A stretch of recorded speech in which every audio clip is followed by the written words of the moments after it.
जय हिंद दोस्तों, मैं कुंदन कुमार और पॉलिटी के क्लास में आपका स्वागत है। जैसा कि आप जानते हैं कि पॉलिटी की एक सीरीज़ शुरू की गई है और इसी सीरीज़ के अंतर्गत आज अगला वीडियो है जिसमें हम लोग भारतीय संविधान की अनुसूचियों की चर्चा करने वाले हैं। तो चलिए हम लोग आगे चलते हैं और देखते हैं भारतीय संविधान की अनुसूचियाँ। दोस्तों, अगर हम लोग मूल संविधान की बात करें तो मूल संविधान के अंतर्गत अगर हम लोग देखें तो इसमें 22 भाग, 395 अनुच्छेद और 8 अनुसूचियाँ थी। 8 अनुसूचियाँ थी, लेकिन वर्तमान में इसको आगे पीछे यानी कि बढ़ाया गया है। तो वर्तमान में देखिएगा तो 22 भाग की संख्या जो 22 थी इससे 25 हो गई है। अनुच्छेदों की संख्या आज देखिएगा तो अब 440 के लगभग प्लस में चला गया है। और उसी तरीके से अनुसूचियाँ जो हैं 8 से 12 हो गई हैं। तो उन्हीं 12 अनुसूचियों की चर्चा हम लोग करने वाले हैं कि किस अनुसूची में किस विषय की चर्चा की गई है और उससे कैसे हमारे परीक्षा में प्रश्न पूछे जाते हैं, उन्हीं को ध्यान में रखते हुए हम लोग आज इस अनुसूचियों की चर्चा करने वाले हैं। तो चलिए हम लोग आगे देखते हैं।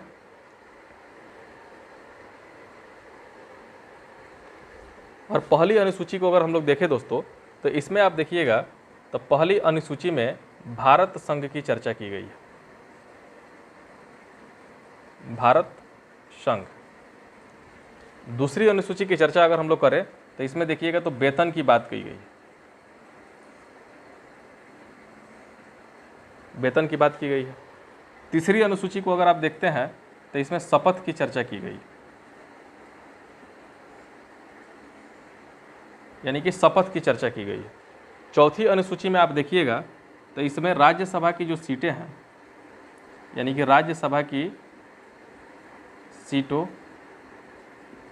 का आवंटन, राज्यसभा की सीटों का आवंटन। आगे हम लोग देखें तो पांचवी अनुसूची में देखिएगा तो इसमें SC ST क्षेत्रों के प्रशासन एवं नियंत्रण,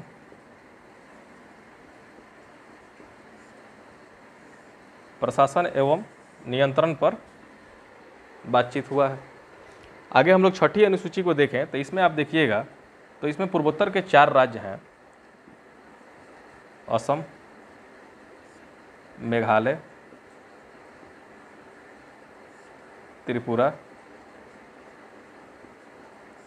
मिजोरम। असम, मेघालय, त्रिपुरा और मिजोरम, इन 4 राज्यों को ध्यान में रखते हुए उस क्षेत्र में जो जनजातीय क्षेत्र हैं, जनजातीय क्षेत्र जो हैं, क्षेत्रों के प्रशासन एवं नियंत्रण, यानी कि असम, मेघालय, त्रिपुरा और मिजोरम 4 राज्य जो हैं पूर्वोत्तर के, उनके क्षेत्र में जो जनजातीय क्षेत्र हैं तो उस जनजातीय क्षेत्र का प्रशासन और नियंत्रण कैसे किया जाएगा। तो इसमें देखिएगा तो इसमें SC और ST क्षेत्रों से है, लेकिन इसमें मात्र 4 राज्य यानी कि असम, मेघालय, त्रिपुरा और मिजोरम के जनजातीय क्षेत्रों का प्रशासन और नियंत्रण कैसे होगा, इसके बारे में इसमें व्याख्या की गई है। 7वीं अनुसूची में आप देखिएगा तो इसमें शक्तियों का बंटवारा किया गया। शक्तियों का विभाजन। शक्तियों का विभाजन किसके किसके बीच? तो संघ और राज्य के बीच। 8वीं अनुसूची में आप देखिएगा तो भाषा की चर्चा की गई है कि हमारे संविधान में कितनी भाषा होंगे, इसकी चर्चा की गई है। आगे हम लोग देखें तो 9वीं अनुसूची के तहत अगर हम लोग देखें तो 9वीं अनुसूची में आप देखिएगा तो भूमि सुधार,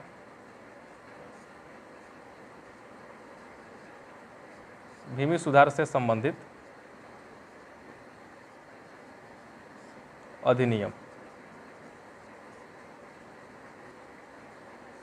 यानी कि जो भूमि सुधार से संबंधित अधिनियम है उनकी चर्चा अगर देखिएगा तो 9वीं अनुसूची में की गई है।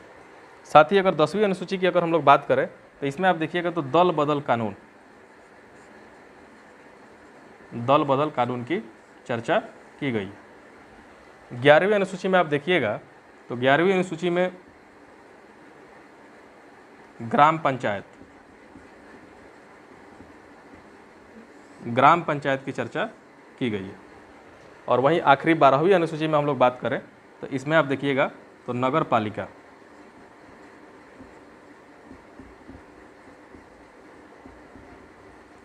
नगर पालिकाएं के बारे में चर्चा की गई। तो ये हो गई मोटी मोटी बातें। आगे हम लोग इसको थोड़ा सा विस्तार से देखने का प्रयास करते हैं कि किसके अंदर किस तरह की बातें कही गई है और उससे कैसे सवाल पूछे जाते हैं। तो इसको हम लोग आगे लेके चलते हैं। तो जो हमारा मूल संविधान था आप देख रहे हैं, तो उसमें यही 8 अनुसूचियाँ थी। बाकी के जो 4 अनुसूचियाँ थी इसे अलग अलग संशोधनों के तहत ज़रूरत के हिसाब से जोड़ा गया। तो हम लोग पहली अनुसूची में अगर देखें दोस्तों, तो इसमें देखिएगा तो कहा गया है कि भारत क्या है, राज्यों का एक संघ है। तो इससे जो सवाल पूछता है, तो इससे सवाल ये पूछता है कि अगर भारत की जो संसद है भारत के 2 राज्यों के क्षेत्रों को मिला के एक राज्य बनाती है, या एक राज्य के क्षेत्रों को विभाजित करके अलग अलग छोटे छोटे राज्य बनाती हैं, तो इसको किस अनुसूची में सुधारना होगा, यानी कि संशोधन करना होगा। तो आप देख रहे हैं कि जो भारत संघ की चर्चा की गई है, तो इसमें यह बताया गया है कि इसके अंतर्गत कितने राज्य होंगे और कितने केंद्र शासित प्रदेश होंगे, यानी कि कितने भारत में कितने राज्य हैं और कितने केंद्र शासित प्रदेश हैं, ये आपको जानना होगा। तो इसके लिए पहली अनुसूची देखनी होगी। तो पहली अनुसूची में आप देखिएगा तो अभी वर्तमान की बात अगर हम लोग करें तो 28 राज्य और 8 केंद्र शासित प्रदेशों की चर्चा है। यानी कि जब भी इसमें से राज्यों की संख्या बढ़ानी होगी या राज्यों की संख्या घटानी होगी या इसमें किसी प्रकार का फेरबदल करना होगा, तो इसके लिए आपको पहली अनुसूची में संशोधन करना पड़ेगा। तो इससे ज़्यादातर ये सवाल पूछ लिए जाते हैं। दूसरी अनुसूची में आप देखिएगा तो इसमें वेतन की चर्चा की गई है।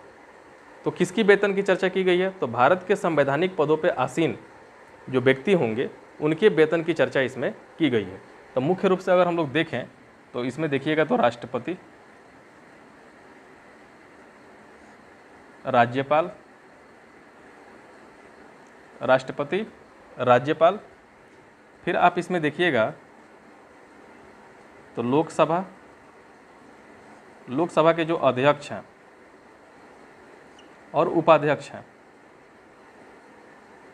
लोकसभा के अध्यक्ष और उपाध्यक्ष, इनके वेतन की चर्चा। फिर आप देखिएगा तो राज्यसभा, राज्यसभा के जो सभापति हैं और उपसभापति हैं, इनके वेतन की चर्चा।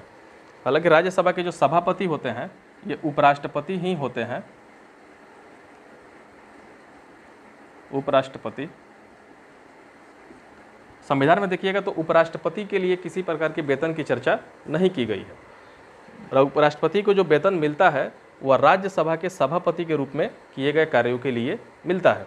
तो ये आप ध्यान रखिएगा कि इसमें उपराष्ट्रपति के लिए वेतन की चर्चा नहीं की गई है, बल्कि राज्यसभा के सभापति के रूप में वो काम जो करते हैं इसके लिए वेतन का प्रावधान किया गया।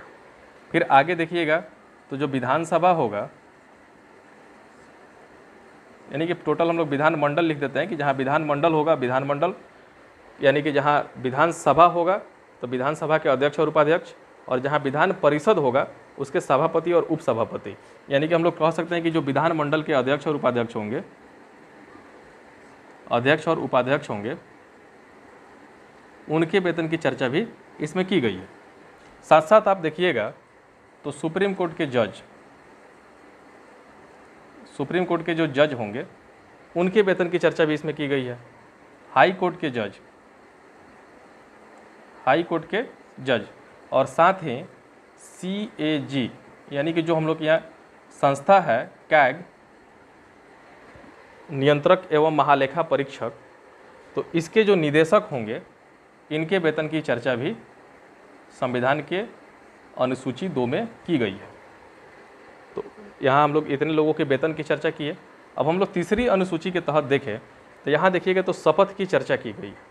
शपथ में कहा गया है, अब इसमें कोई भी व्यक्ति जब संवैधानिक पद पे होगा तो उसे एक शपथ लेना पड़ेगा, यानी कि जो अपना कृत्य करेगा उसमें कभी भी अपने लाभ के लिए ना करके समाज के हित में, देश के हित में कार्य करेगा, इसके लिए उसे एक शपथ लेनी पड़ती है। तो किस संवैधानिक पद के लिए किस तरह का शपथ होगा, इसकी चर्चा संविधान के जो अनुसूची है उसमें तीसरी अनुसूची में की गई है। तो इसमें देखिएगा तो हम लोग देखें तो संघ के मंत्री, संघ के मंत्री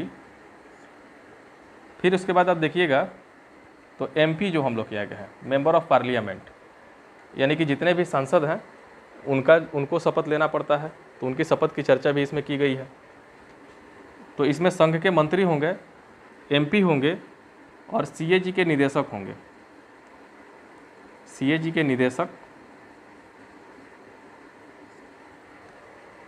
निदेशक, सुप्रीम कोर्ट के जज, यहाँ देखिएगा तो सुप्रीम कोर्ट के जज, हाई कोर्ट के जज, हाई कोर्ट के जज, साथ ही देखिएगा तो राज्य के मंत्री, जो राज्य के मंत्री होंगे इनके भी शपथ की चर्चा तीसरी अनुसूची में की गई है। साथ साथ जो विधानमंडल के सदस्य होंगे, यानी कि हम लोग MLA या MLC कह दें, MLA या MLC, इनके शपथ की चर्चा भी इसमें की गई है। अब दोस्तों अगर हम लोग चौथी अनुसूची की तरफ चलें तो चौथी अनुसूची में आप देखिएगा तो इसमें राज्यसभा की सीटों का आवंटन की बात की गई है। इसमें बताया गया है कि किस स्टेट से कितने राज्यसभा की सीटें होंगी और किस केंद्र शासित प्रदेश से कितनी सीटें होंगी। तो कभी कभी इसमें सवाल ये पूछ देता है कि राज्यसभा की सीटों का जो आवंटन होता है ये केवल राज्यों से होता है, केवल केंद्र शासित प्रदेशों से होता है, या दोनों से होता है। तो आप ध्यान रखिएगा कि राज्यसभा में जो सीटों का आवंटन हुआ है ये दोनों को हुआ है, क्योंकि दिल्ली और पुडुचेरी में आप जानते हैं कि विधानसभा है, तो वहाँ से भी सीटें यानी कि राज्यसभा में सीटें चुन के आती हैं। तो इसलिए आप स्टेट और UT दोनों को ध्यान में रखिएगा। आगे हम लोग देखें तो पाँचवीं अनुसूची के तहत आएँ तो इसमें देखिएगा तो कहा गया है कि SC एंड ST क्षेत्रों के प्रशासन और नियंत्रण की जो चर्चा होगी ये संविधान के 5वीं अनुसूची में कही गई है। आगे हम लोग देखें तो छठी अनुसूची, तो इसमें 4 राज्य, मुख्यतः असम, मेघालय, त्रिपुरा और मिजोरम, मुख्यतः 4 राज्य जो हैं इनके जनजातीय क्षेत्रों के प्रशासन की जो बात हो रही है वो छठी अनुसूची में हो रही है। आगे देखिएगा तो 7वीं अनुसूची में हम लोग देखें तो 7वीं अनुसूची में शक्तियों का विभाजन कहा गया है, और शक्तियों का विभाजन किसके किसके बीच हो रहा है, तो आप देखिएगा तो केंद्र और राज्य के बीच हो रहा है। तो इसमें देखिएगा तो कुछ सूची बनाई गई है जिसमें संघ सूची है, राज्य सूची है, समवर्ती सूची है और अवशिष्ट सूची है। तो ये जो सूचियां हैं तो इसमें कुछ कुछ विषय निर्धारित कर दिए गए हैं कि इन विषयों पर संघ ही कानून बना सकता है, इन विषयों पर केवल राज्य ही कानून बना सकता है। कुछ समवर्ती सूची के जो विषय हैं उसमें बताया गया कि दोनों ही कानून बना सकते हैं, और एक अवशिष्ट विषय है कि जितने भी चीज़ें जो संविधान में पहले से व्यवस्थित नहीं है या उपस्थित नहीं है उन विषयों पर अगर कानून बनाना होगा तो उसे अवशिष्ट में रखा जाएगा, और उस पर कानून बनाने का अधिकार किसको होगा, तो संघ को होगा। तो इसको अगर आप देखिएगा तो हम लोग कह सकते हैं कि संघ सूची, संघ सूची। आगे देखिएगा तो राज्य सूची, राज्य सूची, उसके बाद है समवर्ती सूची, समवर्ती सूची, और फिर होता है अवशिष्ट सूची, अवशिष्ट सूची।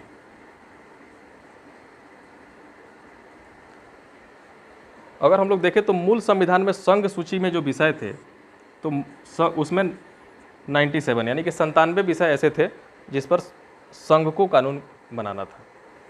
लेकिन वर्तमान में आज के डेट में अगर हम लोग देखें तो विषयों की संख्या 100 हो गई है, यानी कि आज संघ सूची में कितने विषय हैं, तो 100। मूल संविधान में अगर राज्य सूची की बात की जाए तो मूल संविधान में राज्य सूची में 66 विषय थे, यानी कि 66 विषय थे जिस पर राज्य कानून बना सकता था। लेकिन वर्तमान में अगर हम लोग देखें तो 61 विषय ऐसे हैं जिस पर राज्य कानून बना सकता है। साथ ही अगर समवर्ती सूची में हम लोग देखें तो 47 सब्जेक्ट ऐसे थे, यानी कि 47 विषय ऐसे थे जो समवर्ती सूची में रखे गए थे। लेकिन वर्तमान में अगर देखा जाए तो 52 यानी कि 52 विषय ऐसे हैं जिस पर केंद्र और राज्य दोनों ही कानून बना सकते हैं।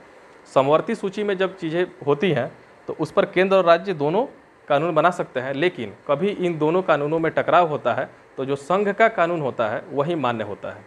आगे हम लोग देखें तो एक अवशिष्ट सूची है, यानी कि जो भी चीज़ें पहले से संविधान में उपस्थित नहीं है, जो विषय पहले से कैटेगराइज नहीं किया गया है, जैसे कि मान लीजिए सोशल मीडिया है, व्हाट्सएप फेसबुक वाला बात है, तो इनसे जुड़ा हुआ जो प्रावधान होगा, डिजिटल दुनिया जब हो रहा है तो उस डिजिटल का तो बात उस समय नहीं था, तो इन सारे डिजिटल चीज़ों से जुड़े हुए जो कानून होंगे, इससे जो अपराध फैल रहा है इस पर कानून बनाने का अधिकार, इससे जो राजस्व होगा इसके बारे में अधिकार, ये सारा चीज़ कौन देखेगा?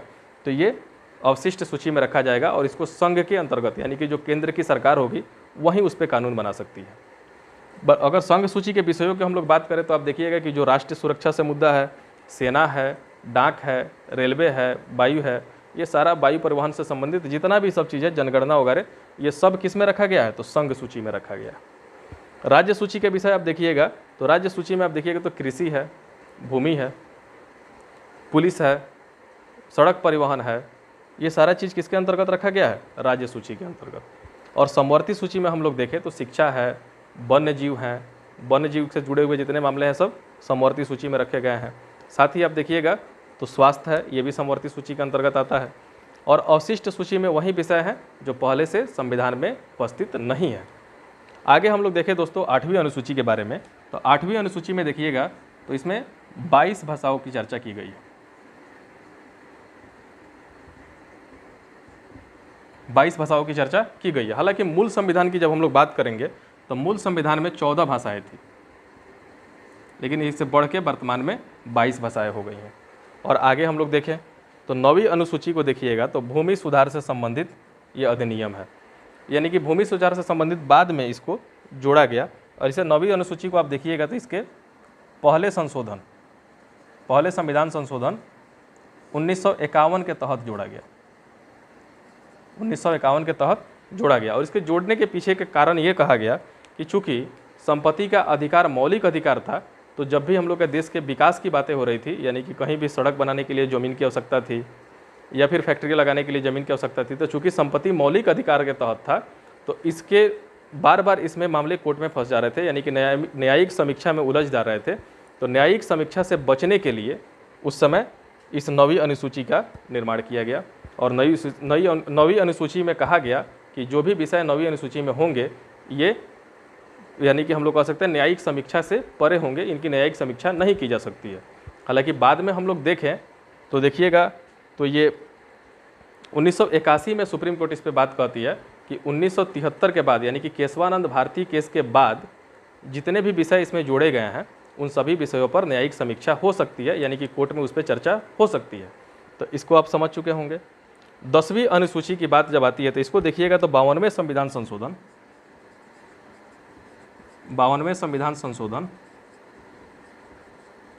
1985 में जोड़ा गया। 52वें संविधान संशोधन 1985 में जोड़ा गया।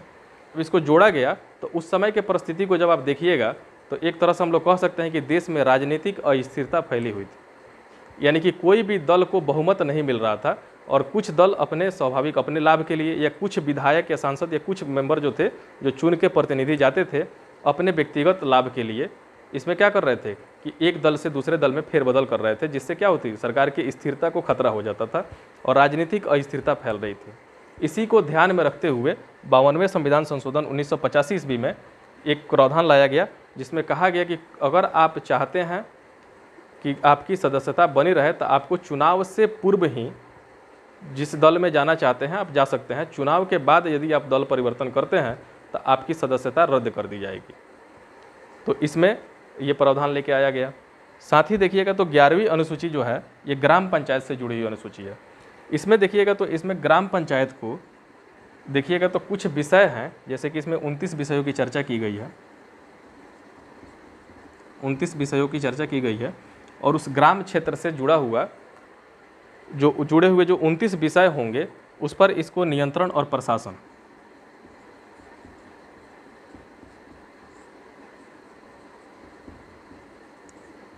प्रशासन का अधिकार दिया गया। साथ ही आगे देखें तो ऐसे इसको देखें तो ये भी मूल संविधान के हिस्सा नहीं थे। इसे देखिएगा तो 73वें संविधान संशोधन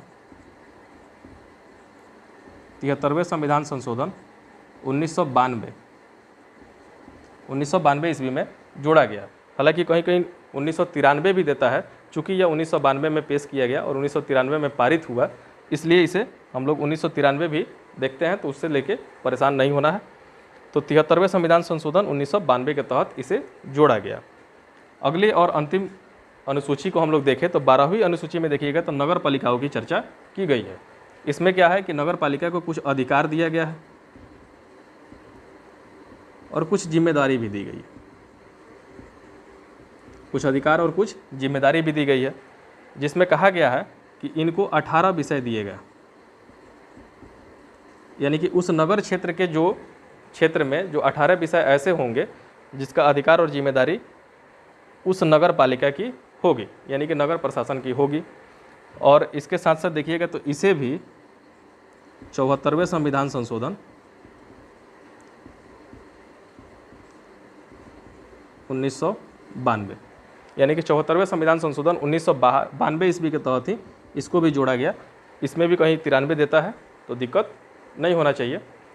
तो इस तरीक़ा से हम लोग देखें कि कैसे किस अनुसूची में किस विषय की चर्चा की गई है, और हमको उम्मीद है कि इससे बाहर आपसे प्रश्न नहीं पूछे जाएंगे, और मैं जिसे आपको समझा पाया हूँ शायद आप समझ पाए होंगे, और आगे भी हमारे वीडियो लगातार आते रहेंगे और आपको उससे जुड़े रहना है। बस ध्यान से वीडियो को देखते चलिए, निश्चित ही आप जिस भी एग्ज़ाम की तैयारी कर रहे होंगे उसमें बहुत ही आपके लिए लाभदायक होगा। चलिए आज की क्लास यहीं ख़त्म करते हैं। बहुत बहुत धन्यवाद।